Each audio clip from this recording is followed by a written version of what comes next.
But it's a great pleasure to see you, meet you. It's a very casual conversation. It's a things, speak out whatever you have in mind.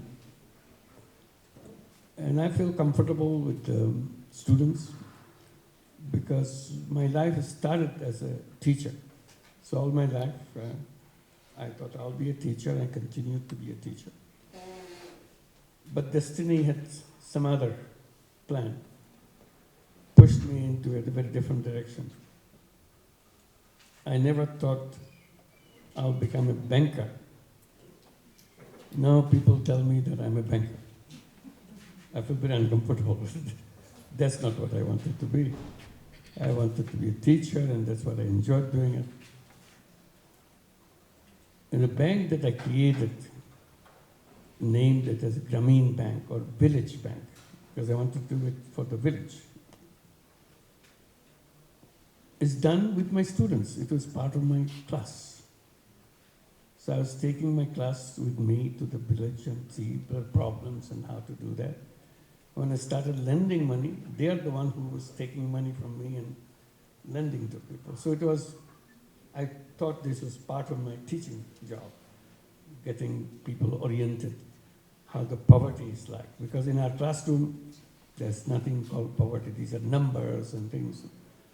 You don't see the people. So I said, it's very easy. The university that I was teaching back in 1972, way back,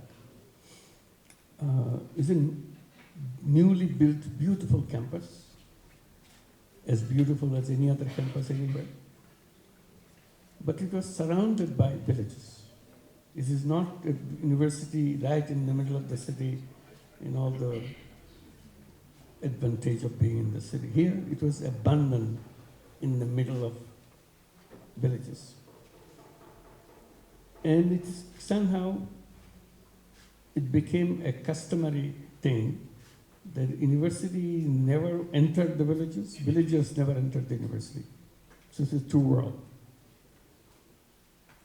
So I took the student to the village, so broke the rule.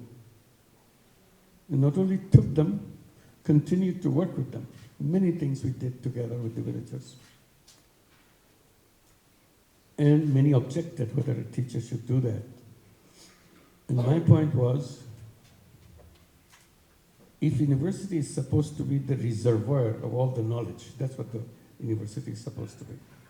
All the knowledge of the world should be available at the university. So if the university is the reservoir of the knowledge, what good is that knowledge if it doesn't spill over to the people next door? Where extreme poverty, hunger, real hunger, people were dying of hunger. Famine situation. That's where all our work began. People were dying. So I said, there shouldn't be any wall. If your knowledge is any good, it should be helpful to the people in distress. So I'm following that path. And my students are very excited. Not only they started doing it with me, they continued with me. Later on, a few years later, we became a bank, formal bank. They started joining, same people joining the staff of Grameen Bank. And ever since we continued to expand and expand throughout the country, it is my former students who made up the staff of Grameen Bank. Because they are the one who really built it piece by piece. They knew everything that's happening. Now they are retiring, many of them already retired, writing their memoirs, how it all began. It's a very fascinating thing to document the condition of the people, particularly poor women. That was. So I have a very special relationship with the students. We're very excited to talk to the students. So I'm here and we feel very good to get this opportunity. And thank you, Sajid and Jonas, for giving me this opportunity to be with the students here. Thank you very much. It's all up to you now. See, ask any question or anything. Thank you.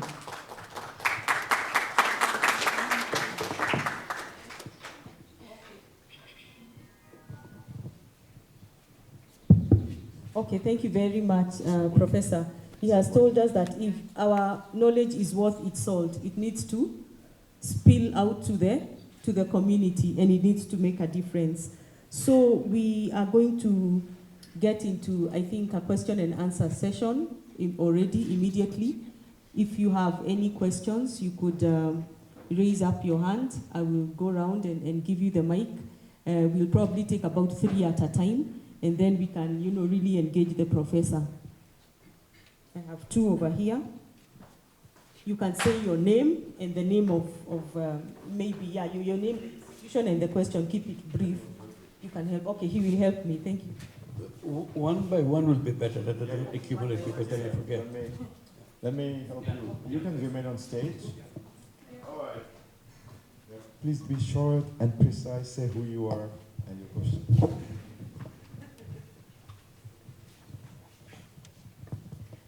Good afternoon, everyone. My name is Sabrina Ejore. I'm a consultant. I've been a businesswoman for the last 11 years, and I would like to appreciate your presence here today. You're one of my greatest role models. I envision to be where you are, and I have a concern. Mine is more of a concern, especially when it comes to women in leadership positions and women in business, especially women who are from where I come from, the Muslim community in Mombasa. We don't have various access to economic opportunities, and I would like to know if there's any way we can be able to partner with you so that we can be able to reach out to the marginalized communities. And I already own a consultancy firm, so I just want to understand how can we all work in synergy so that we can be able to empower the girl child, especially the Muslim community. That's why I'm here today. Thank you. Thank you. You raise a very fundamental question. Bangladesh is a Muslim country. More than 85% people are Muslim. So they are committed to the lifestyle of a Muslim, so what they thought is the proper way. One of them is women should not be seen by anybody else. They should stay home. They're literally prisoners in their home. They cannot go outside. So while we're doing microcredit in the beginning, we're just like all things happen in Bangladesh, we're just going to men because we don't see women. Women are shut behind the doors. In the meantime, I'm raising a big question, big challenge to the banking system. I'm saying that banking system is wrong because it shuts the door to the huge number of people, because they are poor. They don't lend money to the poor people. And of course, that irritated the banks very much. They always shouted back, no, we are open to anybody. With the poor people. I said, no, that's not true. Since they keep repeating it, that they're open to everybody, then I kind of hiked up my accusation. I said, not only you don't lend money to the poor people, you don't lend money to poor women, even if she is a rich woman. So it's not a question of poverty now, women issue. So I raised this question of women. You don't lend money to women. They said, no, this is not true. We lend money to women. I said, you don't. I have the records of the banking. And my record shows not even 1% of all your borrowers, of all banks in the country, not even 1% happen to be women. And your rules are very strange. When a businesswoman, rich businesswoman, brings a business proposal to the manager of the bank, I said, bank manager will always flip through the proposal, what you have written and so on. And then he will say, have you discussed it with your husband? And she says, yes, I have discussed with my husband. He knows everything. Then the manager will say, why don't you bring him on Monday so that we can discuss together. Then I raise a question after I elaborate their procedure. My question is there any instance in the whole of Bangladesh, in the history of banking of Bangladesh, a man came with a proposal, gave it to the manager. Manager flips through the proposal and asks the man, have you discussed with your husband, with your wife? In the audience, the bankers, everybody laughs. I said, why are you laughing? In the case of women, you said, have you discussed with your husband? Now, in the case of men, parallel thing would be, you should be asking whether you have to discuss with your wife. And if he says, yes, I have discussed with my wife, then you say, okay, bring your wife along so that we can discuss. Another roar of laughter. I said, it's so funny. And that's your problem. Since I'm saying this again and again, I ask myself the question. I'm not lending money to women either. I'm lending money to only men. So I made a rule to my students who are working with me. From now on, half the borrowers in my program must be women. Half the program.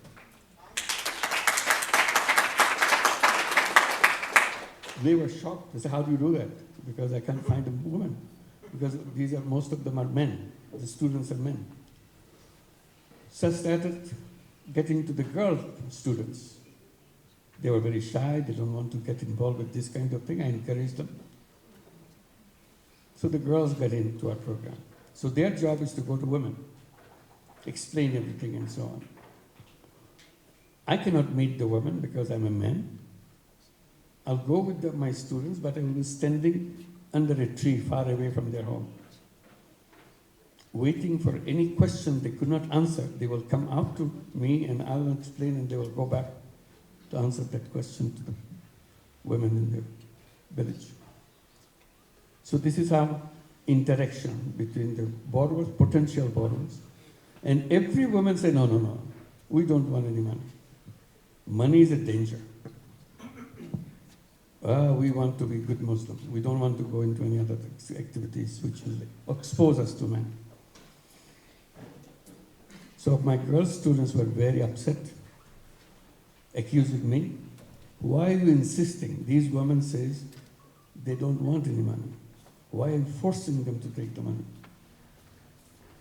So I thought about it. Yes, am I forcing money to these women?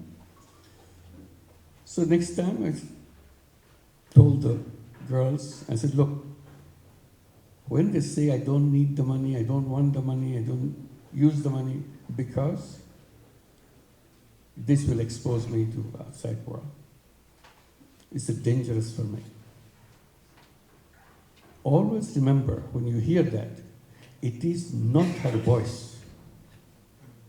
It is the voice of the history which created her. That's why her mothers, her parents, and the grandparents passed on this to her. So don't be confused with the voice of the history versus the voice of the person. This is not the voice of the person. Then they say, what do we do? I said, you go on repeating this again and again. Peel off the history so that she starts gradually listening to you, what you're saying. And someday I can guarantee you, one woman will say, maybe I should try, because my situation is so bad, it can't be any worse. I'll take a chance. And that is something changed the history. Because now, she's real person has come up, that I am a person, take the chance. She removed her history. If she takes the money and she's successful, all the neighbors in her village will be very jealous, saying, what? She took the money and making money? She's a stupid woman. I'm much smarter than her. I can do much better what she's doing. Only if I had the money. My students say, why don't you have the money? We have the money, we give it to you. Are you sure? I said, you're sure? They started taking money. So it took 5 years before that point came. We never gave it up. Then women started coming in rush. Lots of women coming, borrowers. And it took several more years to come to the 50-50 because our rule was 50-50. Half the borrowers women, half the borrowers men. Now fulfill that. We're very happy. We're celebrating that finally we made it. Then we see something very special everywhere. Money going to the family through women brought so much more benefit to the family than the same amount of money going to the family through men. Money is the same, just because it was handled by women, it brought so much more benefit, extra benefit to the family.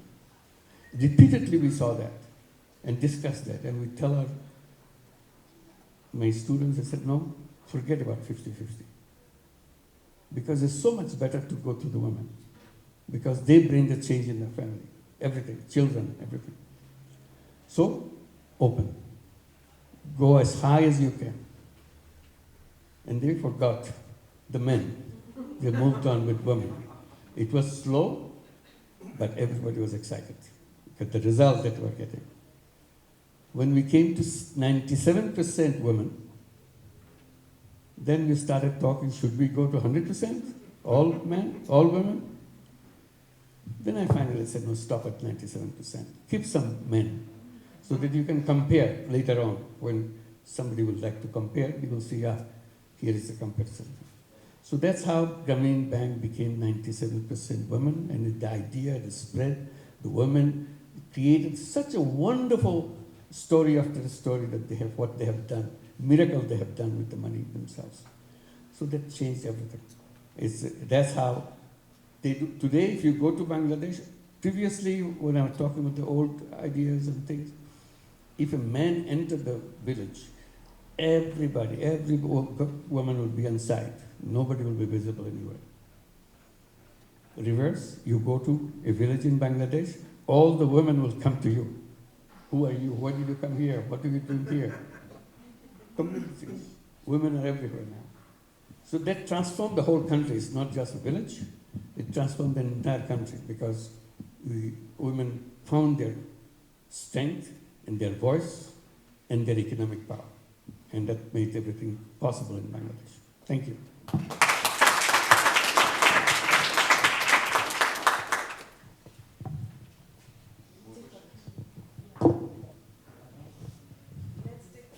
Let's take a few more, but even as we look for those, a few more, I'd like to ask the professor to just speak something about the issue of patience and social businesses, because you have said it took a bit more time for the influence to spread around. It took a bit more because it's a mindset, the mind shift, really a mind shift. And so what would you say about social entrepreneurs, social businesses, hanging in there until, they see that big, until the 97% from the 0%. Thank you.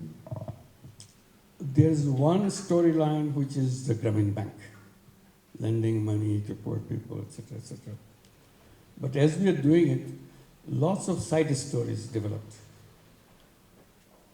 And one of the side stories is now that we are working with women, we see the health condition of the women. It's unbelievable poor health. And their children is absolutely inhumane kind of health situation. Then we realized that if you are poor, automatically it implies you are also poor in health. And so does for the children. So we got very involved in the health condition of these women because they are borrowers, they are our family members now. We want to see, initially it began one case after another case, then it becomes a bigger case. We wanted to address those things. One of the first big thing we did, focus on the latrine, toilets. There were no toilet in the villages. They just go out in the bushes. We said that is something which is spreading the disease in the village. Cholera is a very common phenomenon in Bangladesh. If cholera starts in one part of the village, entire village is wiped out. People die completely. And it's a routine thing. People are helpless, nothing in between. Does it all come from your toilet habits? So we made a rule, anybody who wants to join Grameen Bank has to dig a hole and use it as a toilet. That's the first step. The next step is, once you are done, now we'll give you a loan for setting up a toilet. And from then on, you have to use the toilet. Every family has to have a toilet. So we give them a toilet loan. There are not enough supply of toilet in the villages because it has to be brought from the city. So we created a company to produce toilet in the village. Every village that we work, we have a toilet company which is producing toilets. And we give the loan, they go and buy the toilet, set it up. In the process, every single Grameen family has a toilet. And that created a pressure on the families, well-off families. They don't have toilets. Nobody has toilets. Now, Grameen Bank borrowers have toilets. Others don't have toilets. The pressure in the well-off families, the women started attacking their husband, their male members. How come the beggar women in the village has toilets? We don't have toilets. Because Grameen borrowers referred to as a beggar woman because she was so destitute. So finally the pressure was so high, the man has to go out and find the toilet to set up in there, and we are producing it, we are selling it. And one after another, we created a company like that, business. It's a bank is one thing, toilet business is something else. It's a separate business. So we created healthcare programs as a separate company to bring healthcare. We brought healthcare insurance program. We helped set up healthcare centers for treating families with their children. It's a separate business. But these businesses, it's a series of business, long series of business we created. Very strange. Everybody said, what kind of business is that? Because you said you are not making money. How can you create business without making money? That was a big question. I said, what's the problem with that? It's my desire, it's my intention not to take money out of my business. Are you going to punish me, put me in jail because I don't want to make profit from my company? They said, no, this is not a business. Business means you have to maximize profit. I said, who says so? He says, the book says so. I said, your book is wrong. So there's a big debate. Still that debate goes on. Then we have to give a name to this kind of business. We called it social business. And defined it by saying it's a non-dividend company to solve human problems. It doesn't take any profit from the business. Profit is plowed back into the business. That's what is the social business. Social business is a unique formation. You say, oh, nobody will be caring for your social business if you're not making money. Who would be involved in setting up a social business? I said, you are wrong.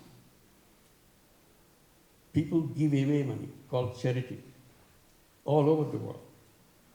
If people can give away money, I'm only saying invest the money. Don't take the profit. It's your money. But don't take the profit. Profit stays with the business.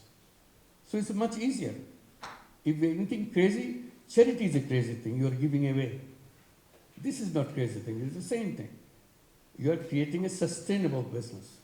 So that idea of social business came, then we started talking about it, writing books about it. Now universities are teaching as a course of social business. You created social business center here in this university, college, and so on. So this is the idea, creating a new kind of concept. And I was accusing our concepts done in the traditional economic theory as the ingredient of all the problems that we created. One of the problems is telling our students, telling the business world, business means maximization of profit. As a result, profit became a drug. It's an addiction. You get addicted to it. So I said, you don't have to get addicted to it. You can create business solely for the purpose of solving problems. Problem of healthcare, Everybody suffers from the healthcare problem if you are poor. So we addressed that in a business way. We created a renewable energy company, we created a garment company, and all kinds of companies. Companies after companies. That's where idea came. Here in Kenya, you're having all these social businesses and so on talking about. So this is a kind of offshoot of the work that we have done. I'll stop here. Thank you.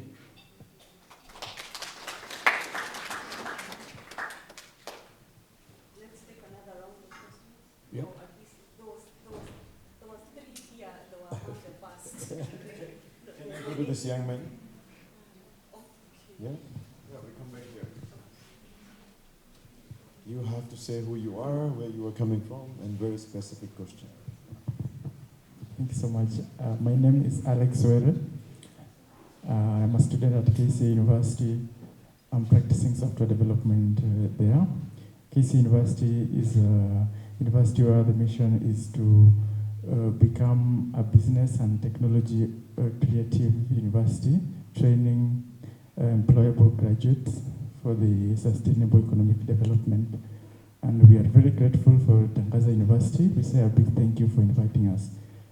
My question to Professor Mohammed is, from a student standpoint, with your very rich experience, what are some of the key points that you can give us in order to at least leverage technology as a programming student who is energetic to create applications and systems to come up with softwares that can help solve the global environmental and economic status that we have at the moment? And how best can we be guaranteed or have higher percentage of getting into the job market if we do the key areas that you will identify for us? Thank you. Thank you. Somehow the sound didn't give me a good, clear picture of the question. Can you explain it?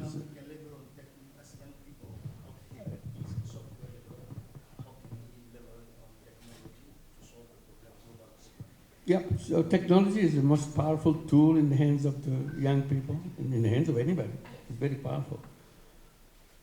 The thing to remember and thing that I emphasize, technology has a tremendous power, but it doesn't have its own mind until now, except when we go into artificial intelligence is changing. It has its own mind, and that's a dangerous part of it. But the technology that we are talking about doesn't have its mind. So technology, in a way, you can see it as a tool. You have a tool that makes it easy for you to get the job done. You had done it anyway, but with the tool, it makes it easy. If you have a tool to take the tree down, it's so much easier. But by hand, it will be so difficult to do that. You know, so the mind is in the mind of the person who is controlling the tool, technology. So when you say technology does this, I said no, technology didn't do it. The person behind technology has done that, because technology doesn't have its mind. I can do good things for people with technology because I, as a human being, intended to use the technology to do good things for people. I can do the reverse. I, as the owner of the technology, I can destroy the life of other people because same tool, same technology. So the technology doesn't have its own mind. It's our mind. So we have to clarify our mind what we want to do with that. Along with it, I try to caution young people that you are the most powerful generation, today's young people. You're the most powerful generation in the entire human history. But the difference between your previous generation and your generation is equipped with enormous power of technology, which your previous generation didn't have. So that makes your generation very powerful. Super, super powerful. First thing to do, are you aware of your power? That's a very basic question. All young people have to realize that I am powerful, more powerful, many times more powerful than my immediate previous generation. Forget about 10 times, 10 generations before. Immediate generation, I am more powerful, super powerful. Am I aware of it? If I'm aware of it, next question you must answer yourself. What use I'm going to make of my power? If I don't use my power, it will be just wasted away. So the preparation of education is to prepare myself what use I must make of the power that I have so that I get the maximum utilization of that power. And what is it that I'll do? Should I conquer the whole world? Should I remove the poverty from the planet? Should I do this, do that? What is it that I should do? I have the power. I can do anything. It's like Aladdin's lamp. Technology is like Aladdin's lamp. I can do anything. But if you don't touch that Aladdin lamp, genie will never come out. So are you ready to touch and let the genie come and ask you, what can I do for you? And you have a ready answer. Change the world. This is what I want. Because you are the genie actually. Are you prepared for that? We are still feeling like a little young person who is to serve the rest of the world. You're not. You're super human being. It's not the normal human being of one generation before or several generations before. That's the issue of the technology, that emphasis point that I have to put. Thank you.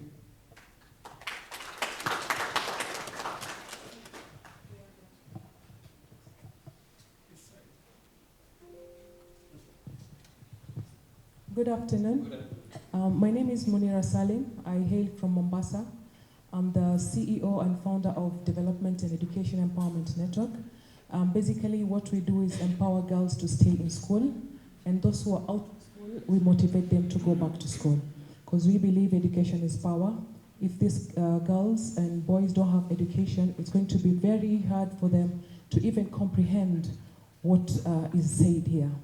So I also started a business still on ideation stage called Talim, Training and Consultancy Hub.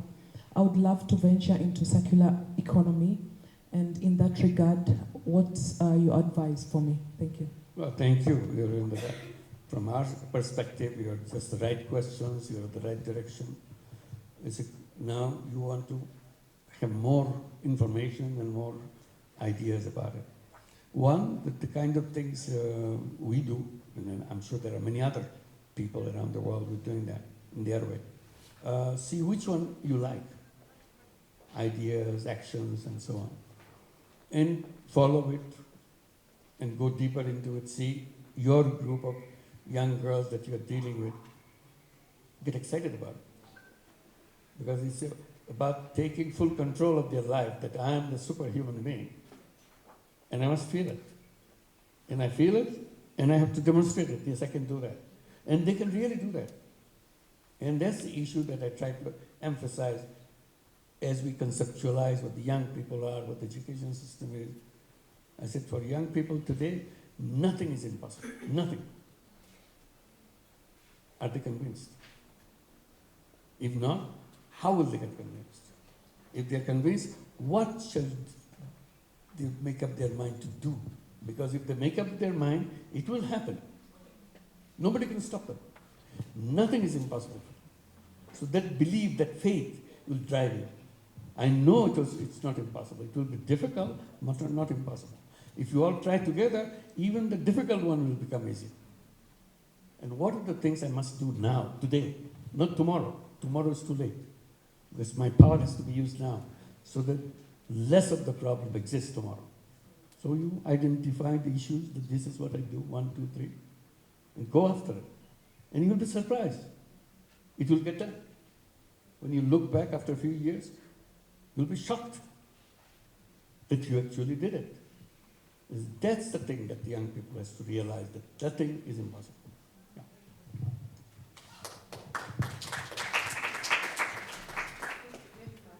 Kindly allow me to ask the gentleman over there, who was the first to raise the hand over there? Or do you still have a question? Yes. Okay, and then we come to that side.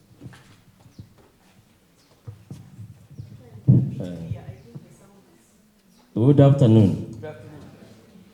names are Samson Nyangao, Senior Lecturer from Jekewat, a University of Excellence for Development. 2 comments. Prof, we are proud of you. Tangaza University, thanks for inviting us. We appreciate you. There's this notion, when you look at entrepreneurial culture, there are 4 constituents. The first one is the entrepreneurial mindset. The youth. If you ask the youth who are here, 2 options. If you give them 5 million each, perhaps they are pursuing their first degree or a master's, which one can they take? I don't know which one they can, but I think in most cases they will prefer 5 million. And I don't know why they have this perception too. When I was reading your profile, you were the 3rd born out of 9 children. What really inspired you to think about the poor, think about the woman? Because the woman, you know, the woman, once he has been assisted, the multiplier effect is very high. What really inspired you as a scholar? Thank you. Thank very you. much.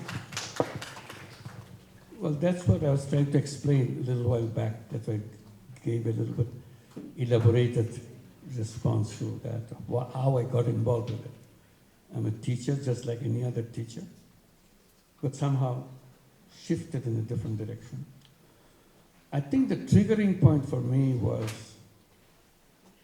independence of Bangladesh. Bangladesh became an independent country in 1971.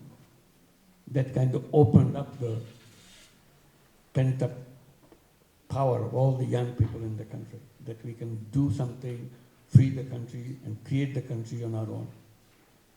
Suddenly, young people are at the forefront because they did it. They fought the war. And I remember when I started teaching at the university where I taught, when I come to class in the beginning, I see young people attending the class with their rifles next to them. It's a completely different kind of class because they are just coming back from the front. So it's not the same young people that you'll see entering the university and so on. When they are sitting for their exams, they put their revolver on the top and start writing. They cannot write anything because they have not attended classes or anything. So that's a completely new situation. And then another situation created. One is the independence. Another situation right after independence, our economy totally collapsed. It was a very poor economy to begin with. 86% of the population of the country was under poverty line. We were labeled as the poorest country in the whole world. In that situation, we had a terrible famine, 1974. We became independent at the end of 71. In 74, there's a famine. So the context I was giving, there's a famine everywhere, including the villages next door to the university campus. I was asking the question, what good is your knowledge if your knowledge is not useful to the people who are dying? So I took my students to go with them, see how many are dying, why they are dying, what needs to be done, and so on and so forth. So that's how kind of the role the university can play in the context.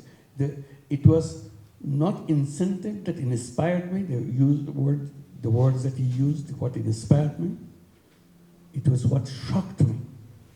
I cannot believe that I can get up in the morning, walk in the street, and I see dead body lying. I said, is this what Bangladesh is supposed to be? Dead body lying? So that changed everything. So extreme shock can result in extreme responses that no, we don't accept that. So we thought, we are nobody, just a teacher. We don't have the power to change anything. It's a very slow process. So we said, well, at least we have the village next door. If I can save one life in the village, at least I've done one. So we're not looking for many, where many are dying. We said, let's try to save one life. And my ambition was to make myself useful to another person. Am I useful to another person? And I thought all the things I learned in my schools, in my universities, made me a worthless person, useless person. I have no use for anybody because I'm not doing anything to anybody. So that's not the kind of life I want to have. I want to make myself useful to somebody. So my ambition was to make me useful to at least one person. Not 2, not 5, not 10, just one person. So that's the ambition that I had with my students, trying to find a person that I am useful to. And say, can we try to do something useful to at least one person per day? Every day we come, do something useful to somebody. So that's kind of steps. We don't have big ambitions, very little ambitions. So those little steps led to huge, big differences later on. That's the step that we did. Thank you.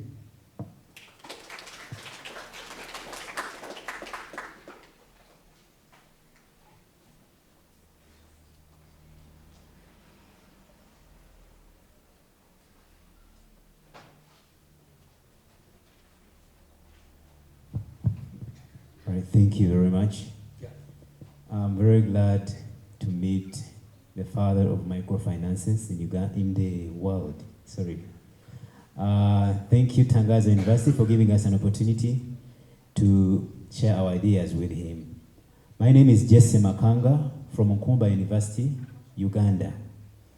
I'm the team leader for Greenland Initiative, the recently golden winner for the social business competitions in Uganda. Congratulations. Thank you. And I'm also the Member of Parliament, Distance Learners at Nkumba University, leading 1,500 students. There are 2 points I would like, or 2 questions.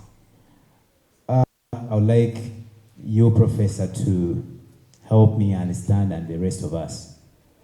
The first one is about patience, giving us the parameters of measuring patience and wasting time. What am I talking about? For us, we are doing 2 projects. The first one is waste management at Kasenyi Landing Site and Entebbe Municipality, that is in central Uganda. So this is a thing to do with environmental conservation and unemployment. These are 2 points.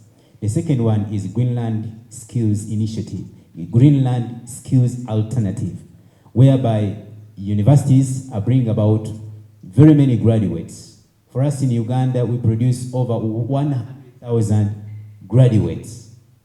But we have 70% of the youth population unemployed in Uganda.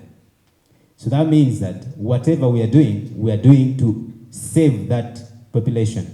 We are envisioning, we are seeing ahead, if not 10 years or 20 years, there are going to be a very serious war in Uganda. The youth are going to kill their parents because there is nothing going on right now. They are the people who are to think tomorrow, but they are not thinking. Why? They have no jobs. They are doing nothing. They are doing drugs. They are producing anyhow. Like, this is going on. So, and that they are doing is going to have an effect ahead. So, that's why we are in there. So now, while we are doing so, we are training them. The unemployed youth and the people we want to save are, first of all, are either students or unemployed youth. They don't have money. They have no idea of going ahead, if I may say. Now, my question is, how would you, because you have a very big experience in regard to changing mindset from 0 to where it is, to 98%, I had your percentage that you were talking about. How are we confident enough to know that what now, the idea I'm bringing on board, is actually wasting time or being patient? Number 2 is, how do we make effectual the ideas we projected? For example, The student picks an idea, like we are picking idea, we are loving them, and we want to change our world, not only our countries. We want to change. You go ahead, you go to the communities. Like recently, we gathered over 500 youth. They came because when they know there's something serious and you have communicated very well, they come. Now afterward, they say, now, thank you for informing us. So what next? What should we do? So we need to know, how did you try to manage that population of that kind of mindset to really make effectual of your ideas, and they are where they are. Thank you. Thank you. Again, congratulations for all your recognitions and all your work. You have big plans, big programs. Don't give up. Success is not something just jumps at your door. It doesn't. Success is the end result of many, many failures. So be prepared for all the failures. Not in the sense you tolerate the failures because it's supposed to be there. Because you should be explaining to yourself, why did you fail, what you did wrong. Discover your wrong things that you have done so that you correct it, improve it, do it again. Don't repeat the same thing over again. Then that will be a very wrong thing to do. So always try to see another version of it. Any initiative you take, you have to start somewhere. Don't hesitate to start somewhere. And be prepared to fail. And see if out of the failure, have you learned something? And bring this next version and the next version. Finally getting closer to the one really clicks. And that's your victory, that you finally made it happen. So you have to have patience. And you have to have an open mind to criticize yourself, what you have done. You emphasize on the unemployment issue. We always do, because we face this issue everywhere. Bangladesh is a huge population. Bangladesh is the most densely populated country in the whole world. We have 172 million people living in 150,000 square kilometers. Small territory, but huge population. So we have a lot of unemployed people. So over time, at the microcredit, Grameen Bank, and women taking money and so on, we, in the meantime, started talking about social business, how to start social business. Then I had a thing that all human beings are born as entrepreneurs. So I'm standing on that. I said all human beings are entrepreneurs. So I tell the young people in Bangladesh, I said, every morning you get up, first thing you tell yourself, I'm not a job seeker, I'm a job creator. I'll never apply for a job anywhere. So this is a big decision. So if you are not applying for a job, you're not unemployed. You have to be unemployed if you're applying for a job. Otherwise, you're not unemployed. You are saying you are not a job seeker, you are a job creator, because you are an entrepreneur. So how do you become an entrepreneur? You have the capacity to become an entrepreneur. In order to become an entrepreneur, you need something else. And many of these young people are the sons and daughters of Grameen Bank borrowers. And my simple question to them when they say that we don't have job, give me job. I said, look, you are born in the family of a Grameen Bank mother. Did your mother apply for any job? The answer is always no. Because she's totally illiterate, she's in the rural areas, she never even thought about finding a job. It's totally inappropriate for her to find a job. So she is on her own. What she did, she dared to take money from Grameen Bank. $10, $50, $100, that's about the money she took. And turned herself into a businesswoman, an entrepreneur. I said, you are born in that family where your mother is an entrepreneur. Did your mother go to school to learn how to become an entrepreneur? No. Naturally, she argued with the bank. Give me this money, $20, I'll buy some chicken, I'll take care of them and sell eggs. It's a very natural thing. And after selling eggs, I said, pay you back. And I'll be free from your loan. And she did that. She didn't have to go to any school. So to be entrepreneur, you don't have to go to any school. That's the first lesson you must remember. It's inside of you. It's your decision. I want to be an entrepreneur. But money is important. Somebody has to give you the money to start a business. I said, you went to school telling the young person, man or woman, you went to school, you went to college, you went to university, you have degrees. After all these, you are saying, give me a job. You know the difference between you and your mother?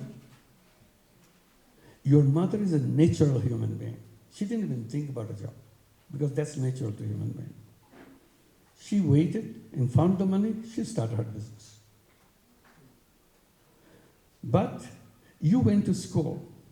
The school taught you to become an unnatural human being, artificial human being. As an artificial human being, you think I have to have a job. Somebody has to give me a job, otherwise I'm useless. That's not true. You're still a human being, as creative as anybody else. The school taught you the wrong thing and paralyzed you. All your power is now useless because your mind has been changed. You say, without job, I cannot survive, I cannot function.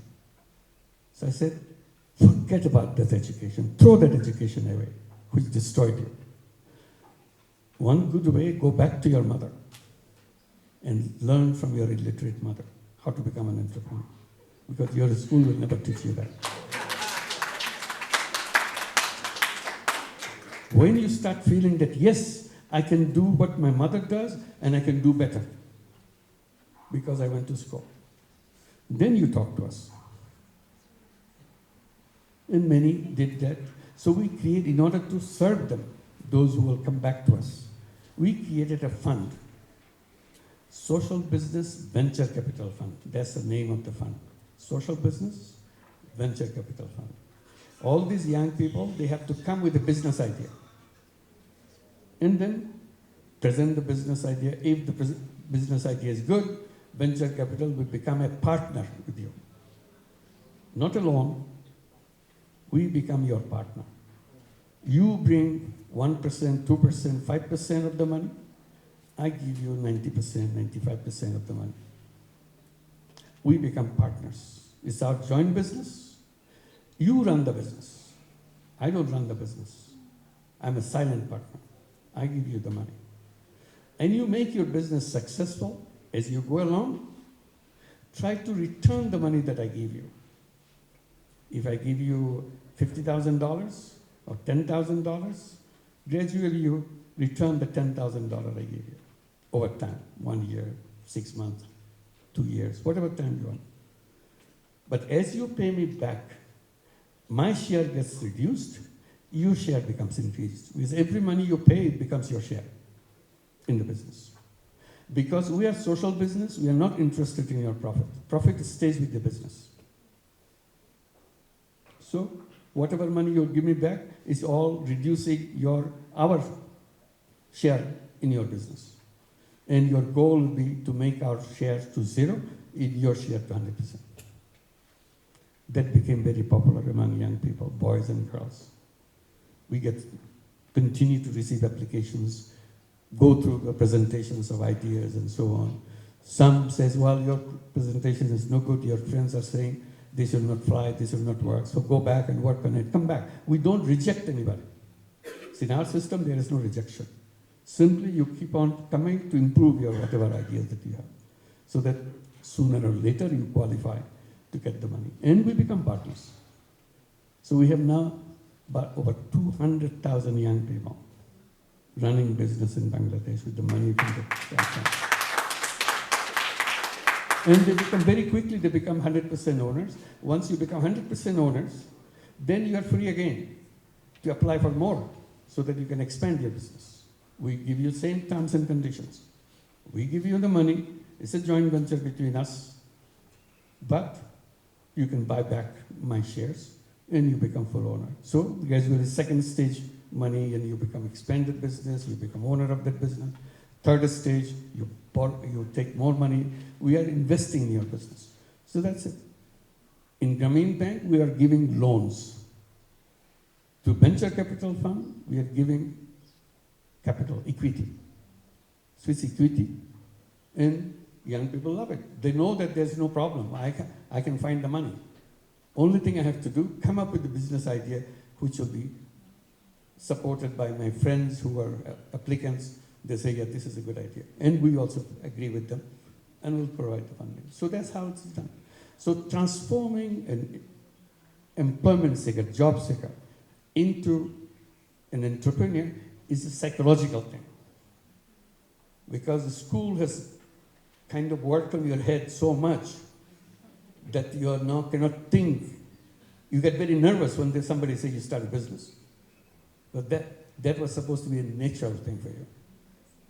Job could have been the other thing, the ugly thing for you. But see why I'm saying that entrepreneurship nature? So I always start by saying human beings are all endowed with endless creativity. That's what the nature of human being. No matter how, you are born on the street, but you are born with enormous creative power. You may be born in the palace, same way. If you had switched these two babies by magic overnight, nobody knew which one was born on the street, which one born in the palace. 20 years later, the boy who was born or the girl who was born on the street ended up in the palace, behaved like a princess, behaved like a prince, acts like a prince. Nobody has ever doubted him. The guy who grew up in the street, he's a street fighter, he's always attacking things, he's violent, all kinds of things a street child would be doing. But he was a prince. Simply, his growing up process changed everything. So I said, your process has to be stopped. Your mind has to be stopped on the thing. The reason the job is dangerous for a human being, it stops your creative power. The moment you sign up the joining letter, I joined your job, you surrender all your creativity. Now you are driven by the orders. Somebody will order you and you say, yes sir, yes ma'am. You don't have to think. I said, that's the danger. You dehumanize a human person. A creative person destroyed by our system. I said, that's the dangerous part of it. So put them into their own orbit as a creative person. Somebody who's trying to unleash all the creative power that he or she has. Every person has that. It's not exclusive thing, do you have a PhD, so you have creative. Somebody is a street beggar, he or she doesn't have it. It's not true. Same creative capacity. Simply circumstances didn't allow a person to unleash that creativity. And she could have been a PhD too. There's no problem. Many of the children of Grameen families, they are illiterate families, totally illiterate families. When they joined Grameen Bank, their children became doctors, engineers, professionals, professors, PhDs, in one generation. Until then, in the entire history, they had no tradition ever going to school. In one generation, they're bringing their results, doctors, engineers, and so on and so forth, and competing with everybody else. Not that, oh, I'm coming from a literate family, I don't know much. They didn't care about it. They just fought like anybody else because they knew they had the ability. So that is the thing that you have to unleash in every human being. Thank you. Thank you very much. We are really running out of time. I wanted a young lady in the middle aisle, a student in the middle aisle. There's no student female. And it's going to be the last one. Okay, there's one there who's really fighting. Let's just give her the last one, and then we wrap it up. Gel or Vaseline, the cream. So even I've come with the product. We are having with the banner around there. So by this time I'm only calling upon for assistance because we are limited to the resources. That is our banner, and we are trying as much as possible to improve, but we are limited to the resources. So how do we do so that you cooperate for the great production? Yeah, thank you very much. Thank you. Let's give her a big applause. Fantastic. every social entrepreneur has an ask, so we give her that one. She has summed up everything that I have to say. She has already done that. You can see her banner in the back. So she came prepared like an entrepreneur. She can answer all your questions because she's doing that. Thank you very much. You elaborated everything that we have to say. Just to add a little bit, I raised these issues on the education system, not only in Bangladesh, in other countries also, including now in Kenya. In a country like United States and Europe, and when I talk about it, I said, in my way of designing schools, designing education system, to begin with, because people still cannot get rid of that idea of taking a job, I said, in my school, I'll be having 2 entries, 2 doors to enter our school. One is the stream of entrepreneurship, another will be job. So students who will be entering, they have to decide, or their parents have to decide, along with their sons and daughters, which stream she will be or he will be entering to. And I encourage all the parents that, for God's sake, never encourage your children to become an employee of somebody else. Then you lose a creative young person. You get a robot coming out of your family who take orders from somebody else. Don't do that. But door will be open. And in the USA, when you go through high schools, colleges, it's customary, as you, every year, recruiters will come from different companies to interview you. You apply that I want to, when I graduate, I want to join your business, find a job. So they will interview you. And some of them will pre-recruit you, meaning that yes, you are selected. If you do good, you do the graduation, you have the first priority to enter our business and so on. So you'll get a job. So the job givers will come to you because they need people, qualified people, and you need a job. So this is a kind of a job fair. Every school has to go through that. I said in my school that I'm designing, since there'll be 2 streams, there'll be another one. The financing organizations will be coming for the entrepreneurs. We are waiting for you. Come with a business idea. When you come with the business idea, we are waiting with the money for you. And for getting a job, you have to finish your degree. Until you get your piece of paper, you cannot get a job. But if you are an entrepreneur, no matter where you are, if your idea is good, here is the money. You don't have to finish anything. But up to you. You can be a student at the same time run a business, which you will be glad to do that. So I run my school and I'll skip some courses and come back to the class again next year, next summer or something. But I don't have to go through the whole thing and wait for 12 years, 15 years to get my degree and something. Nothing like that. You are a free entrepreneur. If you, by this time, as a young person at 8th grade or 9th grade, you have a super idea, go into business, and your idea is so good, we invested in your business in a partnership that I gave you the example. In a partnership, we become a venture. You see, interesting thing about venture capital, interesting thing about joint partnership that I was explaining what we do in Bangladesh. If you are a borrower, you took $50,000 or $20,000 or $10,000, whatever it is. If you fail to pay, you couldn't pay, your business failed. But you have to pay all the money with interest because it's a loan.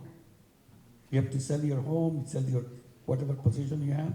You have to pay the bank back. But if it's a partnership, it's our joint business. 98% of the business is owned by me, 2% is owned by you. But the business failed. You don't have to pay a penny because it's our joint business. You are as much responsible as I am because that's a partnership is all about. There is no document which says if the business fails, I have to pay you back the shares that you own. Nothing. You own the share, business failed, and that's it. So people feel very free with the business because now I can do anything because I can take chances, I can take risks. because I see that our investors with me. We continue to do that. So this is what schools will do. So many of this business money will come. I didn't go to them. They came to me, kind of versions. Every school will have this financing organization. They will be competing with each other. Who can catch the best entrepreneur? Naturally, because I'm the one who is catching the best entrepreneur, because I see the possibility of turning future big investors, big entrepreneurs of the future. And if I'm a social business, I don't expect any profit for myself. Profit belongs to him or her, because it's more exciting. Because I make the money, he's 98% owner, he should have a 98% profit for himself. But he said, no, I'm a social business. Money goes to you. I don't take any profit from your business. All I want is my money back. That's all. So this is very exciting for them. So this is how the schooling system can be done, so that the business or the financing people should be at your door. That's where the social business, capital fund, venture capital fund, equity funds, and all these can be created by people who have some money and want to help young people to become entrepreneurs. And they will remember, because of my money, he or she became such a successful business person. And my money played the role for him. You feel proud that you have done something for yourself and for the community and so on. Thank you very much.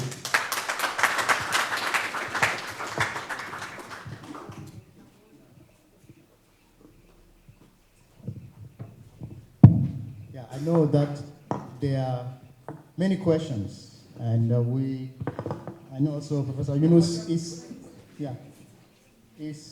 ready to continue this conversation up to this time, but we have to stop. We have to stop. I think I'm right at the beginning that, having this conversation will really inspire us. For me, I'm inspired really by the last thing that you say, the two roads of education. I think that's something we have to experiment and try to see how that comes out. And I normally say that today, with my experience in education over the year, if I have money, one thing that I will do with that money is to give it to students to experiment, to fail in university, try different things. And I think for me, that is the way to go, because if they are able to be daring, to dare where they are students, I think they will be able to make it out there. Thank you very much for this conversation. Before we release Professor, I want to ask one of the students who came to me and told me, Professor is coming, I want to give him a gift. And I really like that kind of attitude to say, I'm an artist. I want to give him something that I've prepared for him. So Emmanuel, are you in the room? Yeah, Brother Christophe, I think there is a bag that, I hope Brother Christophe is here with a bag. Emmanuel has prepared something. Where is Brother Christopher? I hope the gift did not disappear.